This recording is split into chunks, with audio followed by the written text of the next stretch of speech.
welcome to the WorldSkills UK Live from Live show.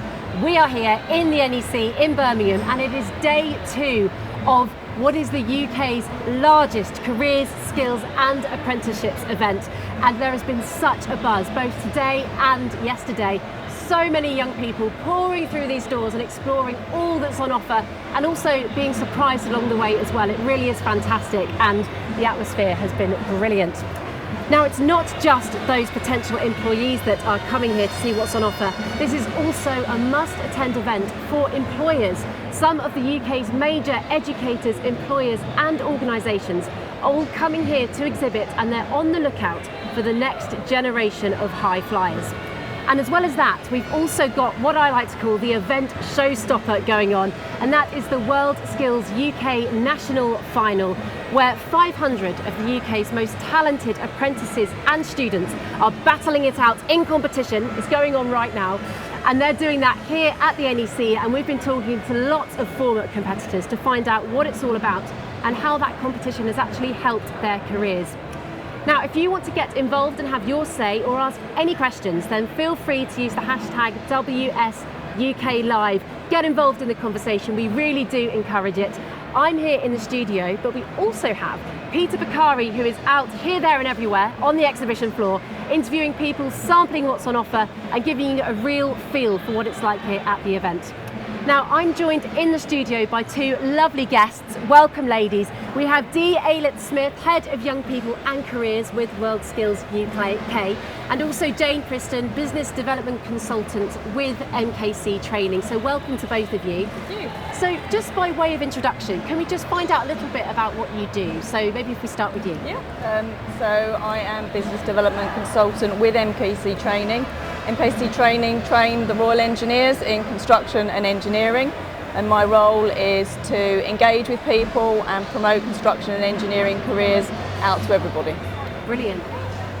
I'm Head of Young People and Careers at obviously WorldSkills UK, and so my job very much is to do all the vibrant content, so all the careers content here today that you see around the show, and showcase to young people all those exciting career options that are available to them across all the different sectors, so all the 5 sector hubs that we have here. And also outside of that, all year round it's about taking all of the competitors.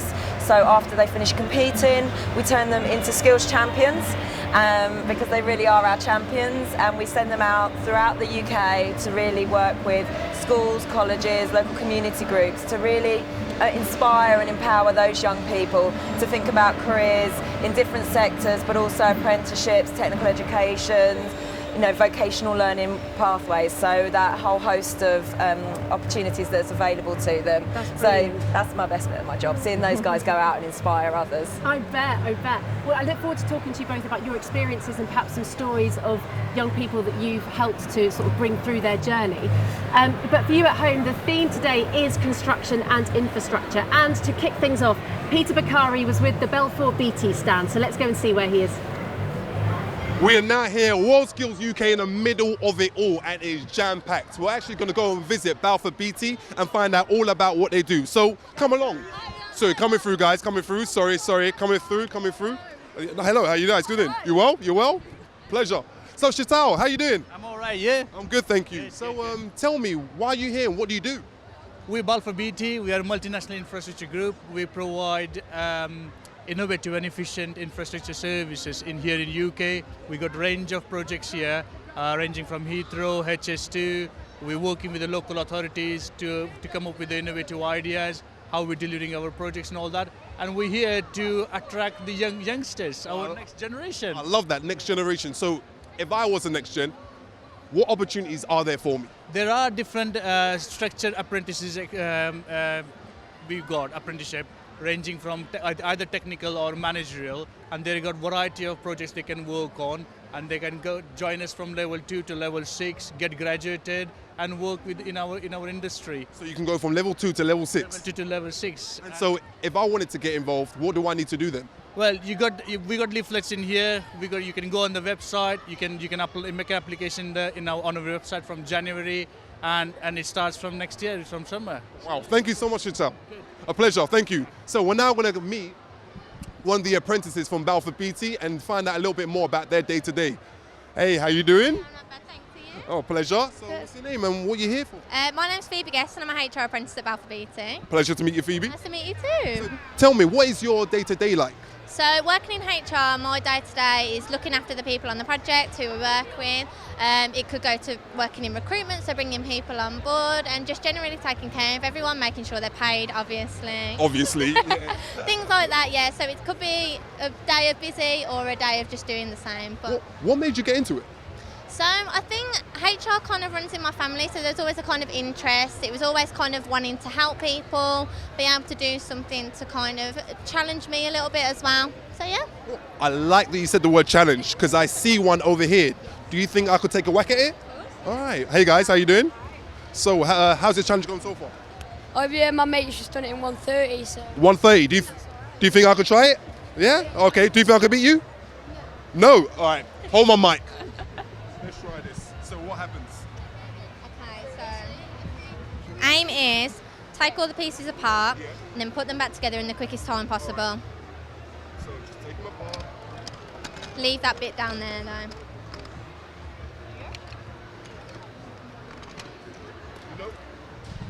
You know what?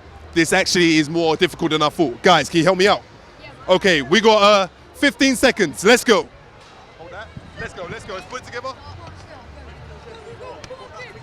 Put it back together. Help me out.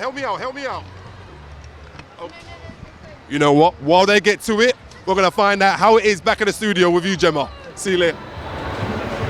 Teamwork, that is what it's all about. Teamwork, Peter, well done. So one of the things, we've talked a lot about inspiration and how people are feeling inspired to do whatever they want to do by visiting this event. One lady I was talking to, she said her daughter was on her way here to the NEC saying she wanted to be a princess. And then when she left, she wanted to be an astronaut or an astrophysicist or something. Amazing. That's what it's all about, Exactly isn't what it? we want to Absolutely. Yeah. And it's not just the inspiration, it's the very much accessible nature of all these industries and how they're welcoming everyone in. They want to be approachable, they want you to feel comfortable finding out more about that industry. So could you tell us a little bit about that in certain sectors that maybe you've been involved with? Certainly if I start with the construction sector, it has quite a rigid PR, branding, how people see it. There's a lot of, it's all hard hats and high vis, and people do think it's predominantly men that are interested in construction. It's an industry that has vast opportunities of doing really interesting projects. It's well paid, and there are jobs out there for everybody, from every area of society, a diversity across the board. So really what we kind of need to do is we need to rebrand construction to make it accessible, because it is accessible, but we need to make young people realise how accessible it is. There are numerous different routes into it. You don't have to go through academic or on-site training. There's lots of different opportunities. So visibility is absolutely key.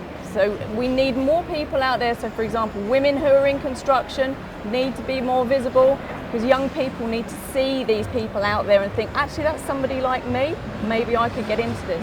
A huge job in terms of rebranding and repainting the industry to what it actually is, rather than how it's been perceived. Yes, and I actually think that WorldSkills UK does exactly that with this competition format, because not only are you walking around looking at the different stands and talking to different organisations, but you're seeing the young people in action doing incredible things. I've just walked around this hall today and I'm blown away by what I've seen. So I imagine working with WorldSkills UK, you've also had some pretty interesting stories. Yeah, I think what's absolutely phenomenal about being here is how we take all the skills that the competitors are undertaking as we speak now and turn it into that careers message. And what we're really passionate about is it's not just about employers being here, obviously talking to people, but it's actually getting them hands-on, because from an employer's perspective, they could be finding their actual talent pipeline here now. And what's critical is that they get to see them in action, see their passion as well. Because I think with young people, it's really hard sometimes going to an interview and trying to get your message across, when actually if it's more hands-on like what we're doing here today, actually that's a great icebreaker, puts them at ease, and you start that dialogue. So I think it's really, really exciting, and and diversity is so important, and the fact that you get to go through all the different sectors and experience that and see then all the different opportunities available is so, so critical, and so for those young people, so important. But yeah, go back to your story, absolutely. There's so many young people we know from our opinion research that just loved and didn't know that they could find out necessarily about an apprenticeship, and actually now they're thinking about apprenticeship and it's in a particular sector that they didn't know existed. So, that hands-on really does break down a lot of barriers and just helps bring it all to life. Yeah. I also think that's what's really fantastic about filming the event, because there are going to be lots of young people that can't actually be here physically, whereas by the VTs that you're showing, it's going to reach a greater audience, because that's what this is about. We need to reach as many young people as possible. So the event is fantastic, and hopefully through social media they can share and share and share, and the resources are out there for young people to find. We have the internet. Once they're interested, they can then start doing their research and get the answers to the questions that they have. Absolutely. Yeah, and we've actually developed a careers toolkit to do just that. Brilliant. So it's digital, it's online, because one thing that we're also very passionate about is those that are in the wider UK footprint and may not be able to physically come here. Well, we want you to see it, we want you to feel it, and we want to help influence your decision effectively. Brilliant. So, if you are watching now, get involved, don't be shy, retweet, spread the message, spread the word. Now, we were mentioning diversity, and one of the sectors that really is championing diversity is the Army. And actually, Peter Bakari went to visit them earlier, so let's find out a little bit about that. Hi, we are now here at the Army. I've got my survival kit. I'm going to learn what it takes to be the best. Here we have one of the soldiers themselves. Can you tell me a little about yourself and what do you do? Hi, so I'm Michaela and I'm a driver in the British Army. So tell me, what does the Army do then? So our main job as the British Army is to protect UK national interests. That involves like peacekeeping and humanitarian aid missions. Oh, that is incredible. Well, it's a pleasure to meet you. Yeah, I want to see the rest of the soldiers. Come along. So, the British Army are here to protect us all, and we have 2 more soldiers. Can you tell me a little bit about yourself and what do you do? Hi, my name is Olga and I'm an Army healthcare assistant. Hi Olga, how are you doing? Good, thank you. Yourself? I'm good, thank you. Thanks for asking. Yourself? Good morning, my name's Rachel. I am a healthcare assistant, which is one of 200 apprenticeships that you can do in the British Army that the Army provide. So tell me, what does your training involve? Because I see a lot of machinery here, a lot of equipment. What's it like? Because we are part of the Army Medical Services, so ours is more clinical based to make sure that the soldiers are fit and healthy for deployment roles. So we would get our training like at Lichfield, which consists of 16 weeks of training, which is class-based elements, and then a bit of... So the British Army, when it comes to medical services, you guys do a lot of training.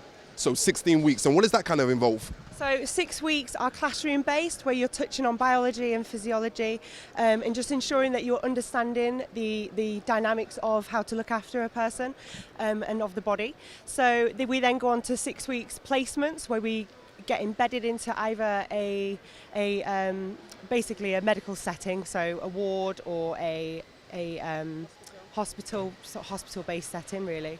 Well, speaking of settings, would it be good to see a little bit more of what a base looks like? Yeah, well, let's go down and see it. So, how long have you guys been in the Army for? I've been in for 8 years now, and I've enjoyed every moment of it. Oh, that's brilliant. And yourself? I've served 12 years so far. 12 years. And what made you get into the Army? I just wanted to do something different, something new, something fresh with my life. So this was the best option for me. Awesome. Hi guys, how you all doing? I'm loving the base right now. So tell me about yourselves and what do you do? So my name is Nanda, I'm an Army dental nurse. I joined the Army back in 2014. Hello Nanda, how you doing? You too? My name's Helen, I'm a combat medical technician and I've been in the Army since 2009, so 10 years now. Wow, hi Helen, how you doing? So tell me, if I wanted to get into the Army, what kind of opportunities are there? There are several opportunities.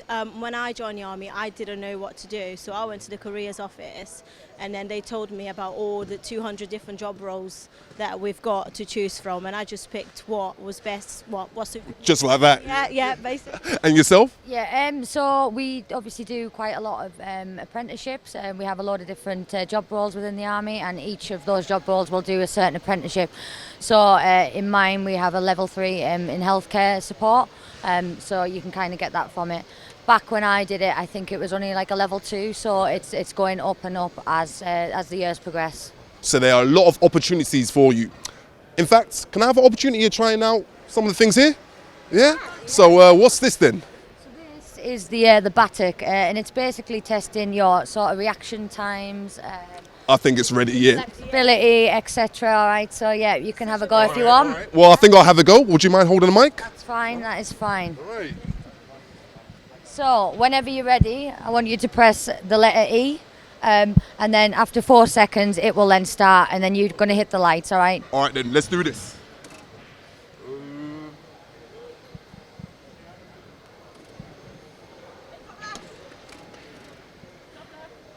Yep, really good. Oh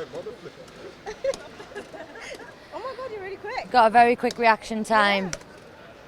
So the top score on this one is 39, so we're hoping that you're going to beat that.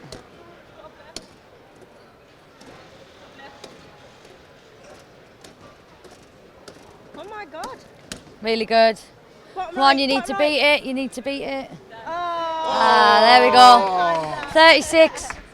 Well, you see me do it. I'm a little bit tired, and that's what it takes to be the best. Back to you, Gemma. Great work, Peter, and I expect nothing less from a former Olympian. So if you've just joined us in the studio, I have two lovely guests. I have Dee Eilert-Smith, Head of Young People and Careers with WorldSkills UK, and Jane Preston, Business Development Consultant with MKC Training. So welcome back. So we've just seen the British Army there. They are doing great things here at the WorldSkills event. So, I mean, just give those at home who might not know and can't interact and see what's going on, what they've put on here. Well, they've absolutely nailed it in terms of engagement, and that's what you're looking at doing. You're looking at getting to young people, exciting them, and what they've done with the Army is they've presented lots of hands-on things. There's lots of diverse people for young people to speak to. And impressive things like divers in tanks doing noughts and crosses. They've got the bands, you know, so they've provided us with entertainment. Well, they're fantastic at getting out there because actually, you know, the military is all around us. They're working all the time. It's one of those careers that a lot of people might not see and they're not accessible. So coming to an event like this and throwing that level of engagement is so useful. I've been talking to young people who've come here today, and I said, you know, has your mind been changed by anything you've seen? And they're like, yes. What are you interested in doing? I want to join the Army. So it's absolutely working, it really is, and it's giving them that opportunity to just speak to people, ask lots of questions. You know, you can be a bricklayer in the Army, you can be a medic in the Army, it's vast, the opportunities. So having that resource to find that out is fantastic, and yeah, they've done a fantastic job. They really have, haven't they? And the transferable skills as well. Yeah, it's great. So yes, that's their incredible presence. But I also just want to touch on the WorldSkills UK competition format again, because I'm aware that some people watching might not actually be that clear on how it works, you know, in its entirety. So if we start from the beginning, so somebody who's already involved in an apprenticeship, or they've got, you know, quite far with their skill set, where do they go from there? Yeah, so very much if they're undertaking an apprenticeship or if their college undertaking an apprenticeship, what they do next is we will be open for applications from the 2nd of March next year.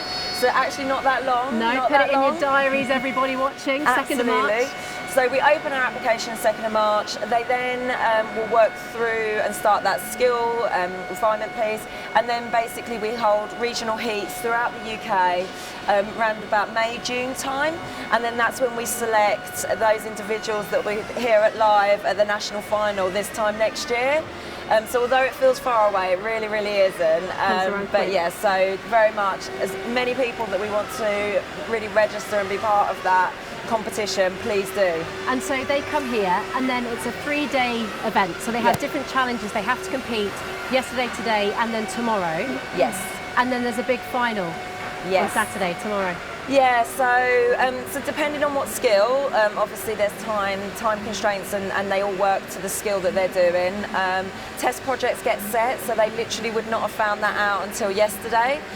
However, what's great is all the network, so they will work with their competition organising partner on basically preparing them. So whatever test gets thrown at them, they would have done a whole piece of work in the lead up, both on their skill, but also how they build their mindset and resilience and that pressure test environment. Because obviously being here, they need to keep focused. You know, there's loads of things happening, but how can they keep that focus and also not lose then that momentum in their own environment?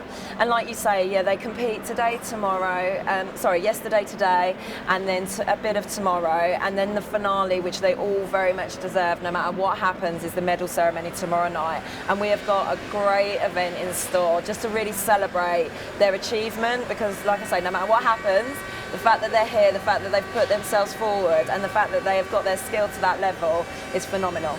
And of course the opportunity to represent Team UK in the international events as well. So there is so much, and then outside of the competition sector, they're taking those skills away and putting them to use in the real world. So it's brilliant. It's a brilliant initiative. It's fantastic. So yes, this is the infrastructure and construction themed show, and in that vein, Peter is trying his hand at some roofing, I believe. So Peter, where are you?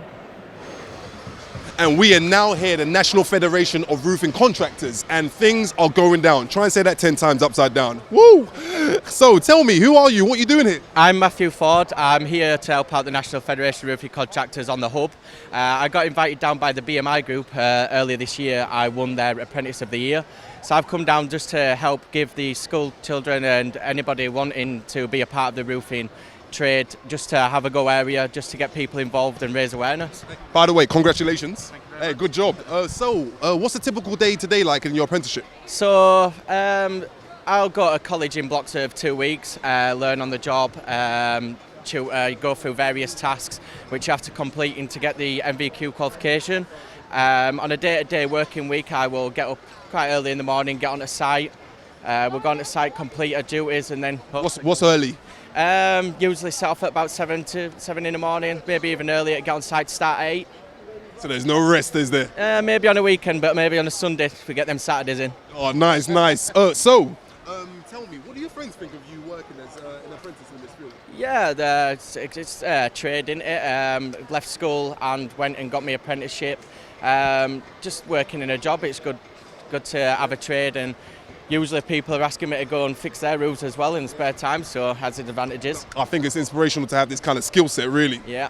So, actually, I want to have a go at the skill set. Do you mind if I try a challenge? So this is the Cooper stand here. They are a company that... Do you mind if you hold a mic and I'll grab? Yeah. These are a company that produce slate.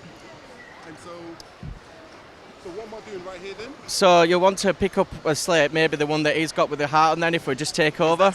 Is that slate there? That is a slate there from northern Spain. And I let him show you through here. You'll just be knocking the slate out here. He'll show you how to do it.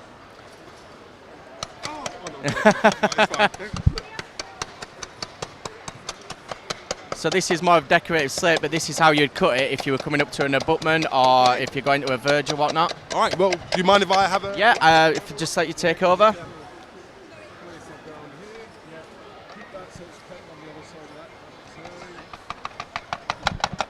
You know what? I'm going to be here forever. Back to you, Gemma.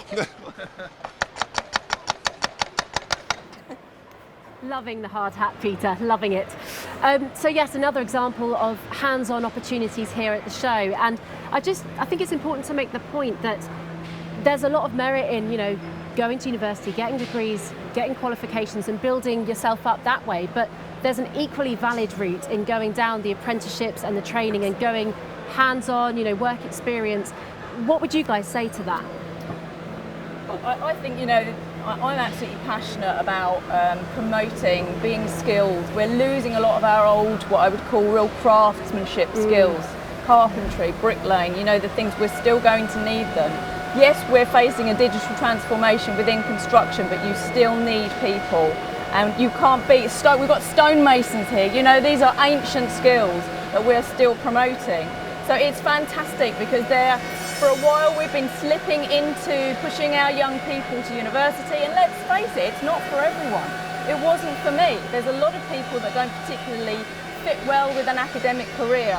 And what this competition highlights is there's a whole range of careers out there, and not only that, you know, there's real value in being the best at what you do, and it opens the doors to fantastic opportunities for their careers and to grow as a person as well.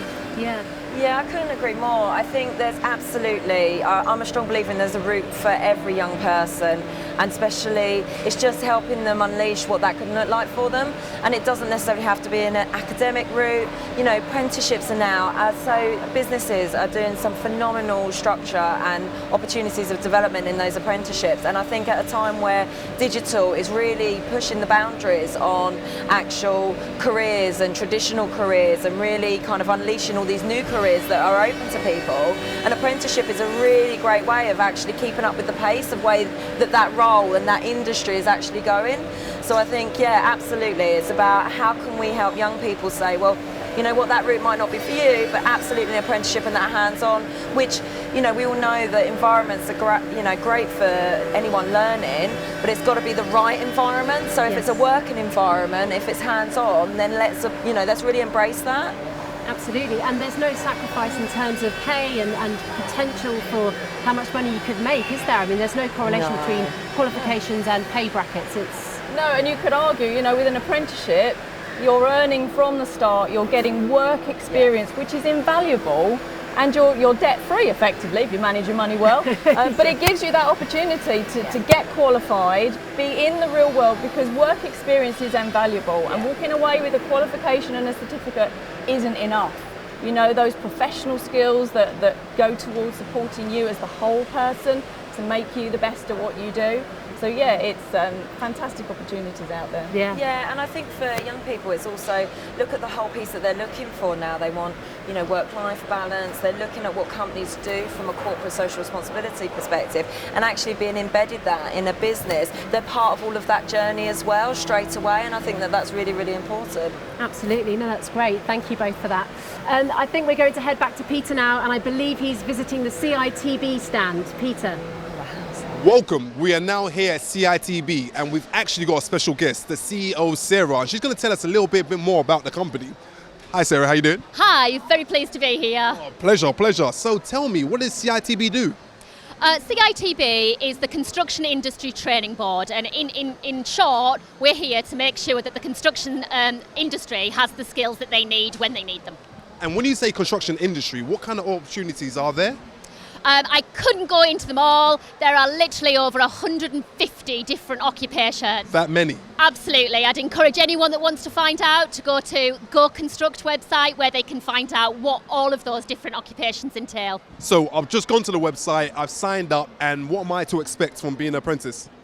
So being an apprentice, and I am a massive passionate advocate of apprenticeships, I think the opportunity now for someone to earn while they learn, you can get matched with a fabulous employer, and we've got lots of them in the construction industry that will invest in you, that invest in your skills, and of course that's complemented by in learning at college to get your qualifications, all the while earning some money. That is brilliant. And you mentioned skills. Do you mind if I see some of the skills that you have on show so far? Absolutely not. Go and have a look. Oh, thank you. It's been a pleasure, Sarah. Thank you so much, and speak to you soon. So I think I want to have a go at a couple of skills at the CITB. Here we have one of the construction challenges. I think it's going to be easy. It's not, but I think it's going to be easy. So how you doing? I'm good, thank you. You? I'm good, thank you. I'm Peter, and what's your name? Matt. Matt, how you doing, Matt? Nice to meet you, Peter. So talk me through, what is this and why are we doing it? Okay, this is an electrical cable trunking assembly. We created a fun challenge for the kids. So shall I show you how it goes, and then I'll invite you to have a go if you like? Yeah. You know what? Can I just jump in? What do you think, yeah? Peter, health and safety? Yes. I'm going to have to get you to put those on. No problem at all. Can you hold this for me, please? Sure, no problem. Just put some gloves on.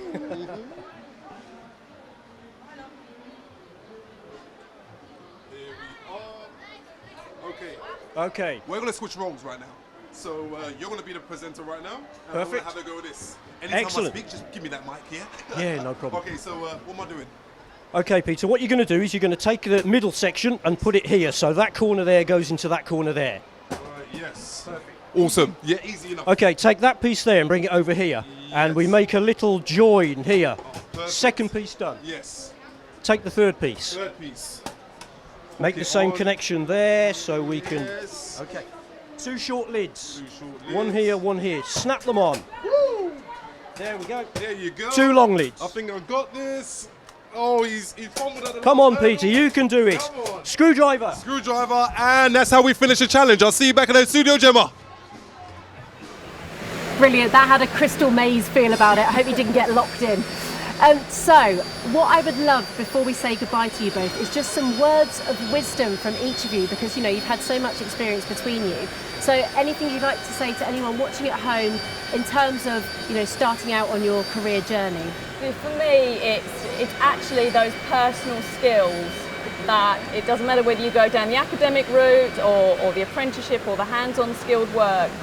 Determination, resilience, drive, hard work, having that goal, refusing to be told you can't do something, just go for it and you will make it happen. Brilliant. And in a nutshell, Dee? Yeah, definitely. It's all about just finding something you're interested in. Don't feel like that's your final career pathway. There's so many great options, and just do some research and find out, where's my next step, where's my first step going to be, and embrace that journey. Perfect. Thank you both so much. It's been a pleasure to talk to you. Let's see where Peter wound up next. Electrical installation. I want to find out a little bit more about it. So, what is this and what they're doing? So basically, these are trainee or newly qualified electricians.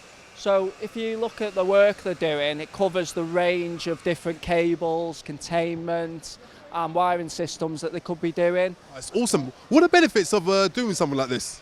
I mean, the benefits were outlined to the competitors this morning from someone who's competed at a world level, and he was saying he's been all over the world. Oh, wow, that's incredible. Yeah, he's met people, he's got people that work for him in the States, he's got people who work for him in Europe, and he started... When you said around the world, I mean, these guys are surely competing to go up and represent Team UK. What are the things that come from winning this competition? So these are going through a two-stage. They're competing for a medal, but there's several of them who are also eligible to progress further to compete at a world level in Shanghai 2021. And so, I mean, we have three of them working right now. They are working extremely hard. Tell me, as a judge, Alex, what would you look for in a competitor? So, I mean, obviously technical skill and quality of workmanship is the main thing, but it's about having a rounded person, someone who's got the attributes to cope with the pressure, the thousands of people, and still perform to the high standard and represent themselves, the employers or colleges, when they're in and around the competition as well. Well, I'm going to let them get to it. I want to say thank you, Alex, and good luck to the competitors. Yeah, thank you very much. No problem, thank you. Well, that's the electrical installation. I want to say goodbye and see you at the studio, Gemma.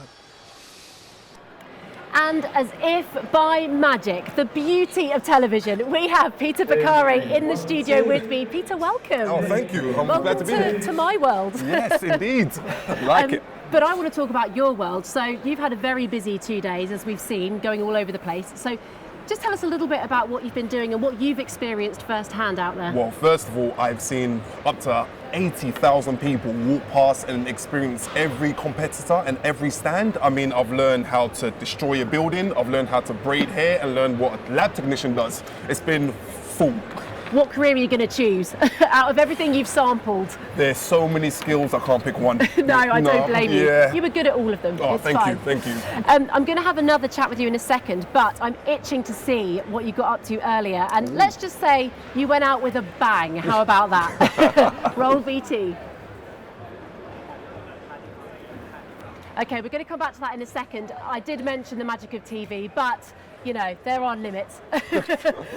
So first of all then, let's talk about young people. Now, we've been talking a lot about inspiration, and I know that as a motivational speaker yourself, you play quite a big role in inspiring the next generation.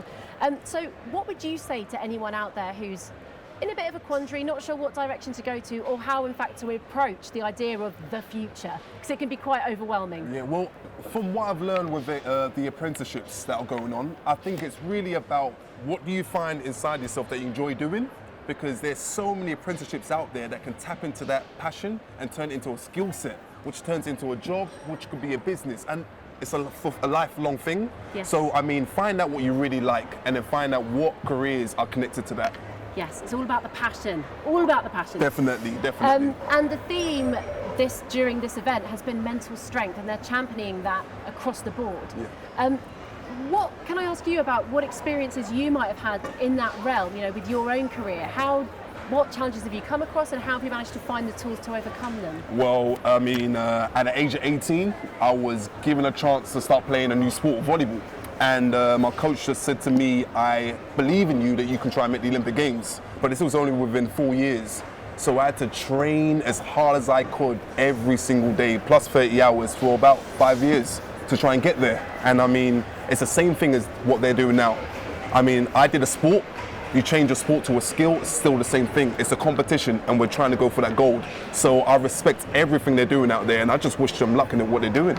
Brilliant. Well, thank you very much for that little insight. And I think we're now ready to see what you got up to a little bit earlier, and I'm very much looking forward to it. Let's take a look. Ooh, we are now here at the National Demolition Training Group, and it is amazing. I've been itching to try this. Have you ever made a house of cards and then it went down? Well, this ain't it. This is the much serious stuff right here. Wow. So, hi, sorry to interrupt. So, what's your name and what are you doing here? My name's Ian Kirk. I'm a training officer for the Demolition Training Group. Well, pleasure to meet you, Ian. Pleasure to meet you. And so, what kind of things do you do? We teach the demolition industry all aspects of their trade training. So, from a labourer through the operatives up to the senior managers. Wow. And what kind of opportunities are there in this industry? Well, we've now got a career path that can take you anywhere. You could be working in a library yesterday, and we can now get you through a series of years of working in the industry up to a degree in demolition and even onto a professorship. You can be a professor of demolition in the end. Well, hey, correct me if I'm wrong. This might be just me, but it's not just buildings going down. There's a lot more to it. Yeah, I mean, we're basically the construction industry. The construction industry's recyclers, which is a bit of a mouthful. I was going to say, yeah, well done for getting out. You cannot build a new home without taking something out of its way. We don't like putting things in green fields. It's not the done thing. So brownfield sites, pre-existing sites have to be demolished prior to us taking anything away. That does make sense. So if I was at home right now and I wanted to get into demolition, what would you say to me? Look at the NDTG's website for a start. It's a very, very good source of information for everything about the industry. It will explain how the career path works, and from there you can then see where you fit into that career path and where you want to go from the future. Oh, that's brilliant. Thank you so much, Ian. Well, I'm seeing him taking some action, and I think I want to have a little go. So, what are you up to so far? Good. It was complicated, but it was. I was getting used to it. Mm-hmm. What's your name? Sorry. Ishmael. Ishmael. I'm Peter. How you doing? So you enjoying it? Yeah. And would you ever think that demolition is something you want to go into? Yeah, maybe. Sounds good. Do you mind if I jump on and have a go? Yeah. So I'm just gonna. No, don't. Yeah. It's one way to get in there, right? Okay. That says danger. Do not. Okay. Wow. Yeah. All right. Well, in real life, Yeah. one of the big problems we have with machinery like this is overhead power lines. You All are right. sitting on what could be the world's biggest dodgem, and if you touch 11,000 volts above your head with a big arm, it's not very a successful outcome. So in real life, I'm 6'5". I'll just put my hand up. Yeah. No, don't do that. Don't do that. All right. So well. we've got a safety lever here. Yes. The machine is what they call fly-by-wire, so every button talks to everything else. As you touch a control, the harder you touch the control, the faster the machine will work. You're driving a 38-ton machine, and this is actually what we teach people to learn to drive on, so it's scarily realistic. All right? If I just slightly. No, I'm joking. It's less than that. Right. So when this comes up, it's live. Okay, let's go. Hold that for you. Yeah. Thank you very much. You need one hand on each one of those. Yes. All right? So, if you like to bring your right hand back nice and gently. Oh wow. All right. You know what, guys? I'm just going to quickly say I want to have another little go at this and take some construction down. I think demolition is going to be my thing. See you back at the studio, Gemma. Okay, Okay, so you have finally found your new calling. Great. I'm glad. After sampling so many stands, you found something you thought, this is for me. Definitely. So in that vein, you know, we are wrapping up the show. This is our last show today. Of course, the competition continues. We've got tomorrow still to come. But just from your perspective, you've been out there firsthand on the floor. Anything you want to say to anyone that's considering coming next year, or you know, not sure what to do with their futures? Well, I was fortunate to actually take part in all the little pieces. So I would say, if you're at home right now, log on to any of the websites or information you've been given, because there's an abundance of things out there that you can try and get involved with. So just step out your comfort zone and try it out. Brilliant.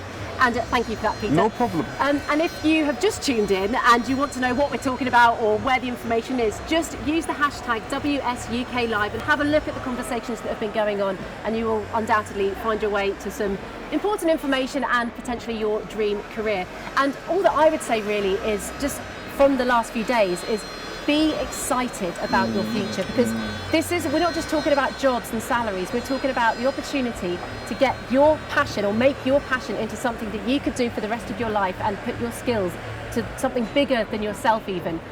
So be excited about your future. And to my message to those that are going to be here tomorrow, and particularly to those WorldSkills UK competitors, we both wish you the very best of luck as you have your final day of competition. It's so exciting. And for those of you that might have the opportunity to get through as Team UK and make your journey on the road to Shanghai, so the very best of luck to you. And I think all that's left to say from us is a big goodbye. Thank you for watching, and I hope you've enjoyed the show. See you later, guys. Bye.